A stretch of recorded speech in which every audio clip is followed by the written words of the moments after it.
My name is Madison Lambert. My name is Sawyer Miller. My name is Aubrey Knudtson. My name is Hunter Hallengren. The title of our project is Friendship Over Fear, Breaking Barriers in the Algona POW Camp. The date is December 7th, 1941, and the U.S. has just entered World War II. A date which will live in infamy. U.S. citizens' lives were disrupted. The majority of factories had to focus on war supplies instead of basic needs. There was a loss of male workforce. Many people were still recovering from the Great Depression. Women had to take over many jobs. Loved ones were lost. And people were forced to live on limited rations of sugar, meat, and gasoline. Our allies, France and England, were running out of places to put prisoners of war. The United States was experiencing a labor shortage from the loss of the male workforce, especially in Midwestern agricultural states. The solution was to build POW camps in America and to utilize the prisoners as laborers. Construction on these camps began in the U.S. in 1942. These camps helped focus on different areas of labor. Examples include picking apples in Washington, cutting timber in Minnesota, and working on sugar beet farms in Nebraska. Over the next 4 years, the U.S. would build over 900 POW camps. California with the most POW camps of 106, while Nevada and Vermont had none. The U.S. would follow the 1929 Geneva Convention in these camps. This convention had provisions as regulations concerning the treatment of prisoners. These regulations ensured that prisoners were safe and well fed. Not all countries followed these regulations, and consequently not all prisoners or POWs were treated fairly. One of these camps to follow the Geneva Convention was the POW camp in Algona, Iowa.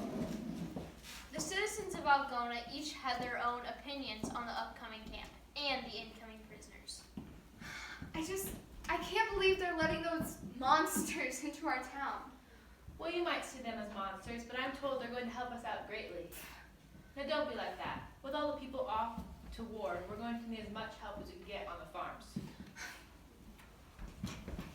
Out of all of the citizens in Algona, our story will begin with Jean Balchman Shea, who experienced these monsters firsthand. Jean, it's a pleasure to interview you today. Now, when did you first learn that German prisoners of war would be coming to America and then to work on your family's farm? I remember seeing these lights. The lights are eerie because we're only 10, maybe 12 miles from the camp. There are no street or farm lights, so the camp lights are the only ones to be seen. After some time, my family heard on the radio that PWs could come to our family's farm. This excited my father because he could get help with shucking oats, harvesting beans, and weeding. And what were your first interactions like with the 5 POWs to come to your farm? My father, he spoke some German. That's partially why he was so excited and our first communications went well. There was this one man that stood out when we first met. He was the only prisoner that talked and got to know my father well. His name was Wilhelm Schittkes. He was in his 40s. I was only 12, but I especially remember when we met. Gene, I've arranged to hire some of those German POWs to come work on our farm for a while. People from the camp? I've heard people from the town describe them as monsters. And our enemies. Aren't they dangerous? Why would my father want to bring them to our house? I have wished for company on the farm. Maybe they won't be as bad as people say. Aren't they just people? My neighbor, Mr. Walhausen, has even said they're great workers. As my father kept explaining, he seemed to be looking forward for the more hands to help on the farm. My mother, on the other hand, firmly stated, "Fine, I'll feed them, but I'm not bringing out the good dishes." She was quite put off by the thought of soldiers. Me, though, I was both scared, but also excited. So when did they come? Mr. Balchman. Sounds like right now.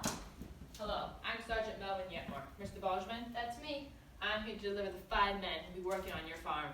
And you are? I'm Wilhelm Schittkes, sir. It's a pleasure, Wilhelm. I'll take you out to the farm in just a minute, but before I forget, this is my daughter, Jean. Hello. It's a pleasure. Right this way. Nice families, homemade meals. Even at the camp, the prisoners are enemies. They're given jobs, paid for those jobs, and might I say, they're very well fed. I've been in the U.S. Army for 3 years. First starting with the D-Day invasion, then being captured. I spent time in 2 different camps, Moosburg and Hallengren, Germany. I'll never be able to forget. Then, after recuperation and I came back, I was assigned here to guard German prisoners. I still cannot say in words how it makes me feel to see how well the German PWs are being treated and how poorly we were treated by the Germans. Now, 2 years later, the war has ended on September 9th, 1945, and the U.S. has started transporting POWs back to Europe. The last POWs will not leave Algona until February of 1946. Wilhelm, do you really have to leave? I know, but with some of my money from the camp, I was able to buy you this. A chocolate bar. My favorite. Thank you. Jean, Wilhelm. Yes, I know it's sad, but it's time to say goodbye. It's been a pleasure, Wilhelm. Out of the 10,000 prisoners that went through Algona, we are blessed to form this friendship. And I couldn't have asked for a better place to be. When you arrive in Germany and have hunger, write me. I will. Time to go, shit guys. I will miss you, Boston. With the war wrapped up on September 9th, 1945, German POWs were allowed to move back home. Unfortunately, going back and living in war-ravaged Germany was going to be a struggle for both Wilhelm and his wife. Because of the war, homes and lives were destroyed in Germany, making life very difficult. It took Wilhelm 3 months to communicate his family needs for help. He and his pregnant wife were nearly starving.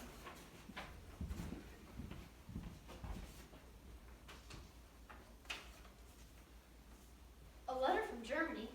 Wilhelm? Total destruction, nearly starved, in need of help? I gotta make a care package. I do miss him. All of my workers. It's funny how time and working beside someone can change everything. Even the citizens who despise these workers ended up growing friendships with them, including my wife.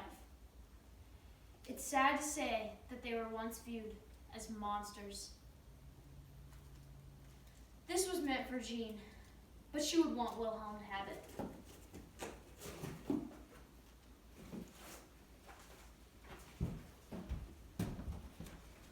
Package. Mr. Baldwin must have gotten my letter. Look at all of this. Too generous. And what's this? A chocolate bar.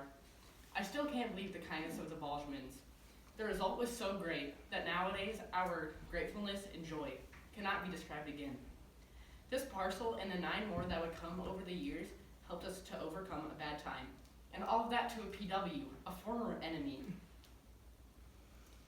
Although we had been far from home, not knowing who of our family was yet alive, and if the house was still standing there, the time in America was a great time for me that I did not wish to eliminate from the memory of my life.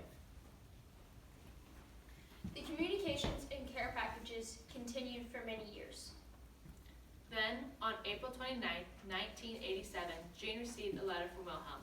Jean was now 56 and Wilhelm 84. A letter from Germany? Wilhelm. Dear Mrs. Shea, now we are old, a colorful life with beautiful ups and dreadful downs is behind us. But every day we send our thanks to heaven. Yours gratefully, Wilhelm Schittges. In that same year, Jean and her family went and visited Wilhelm in Germany. And when Wilhelm saw Jean, it was a beautiful storybook ending to their friendship. My little Jean. This friendship would have never happened without the kindness of the Baldwins. Without the people of Algona. Breaking the barrier of friendship over fear.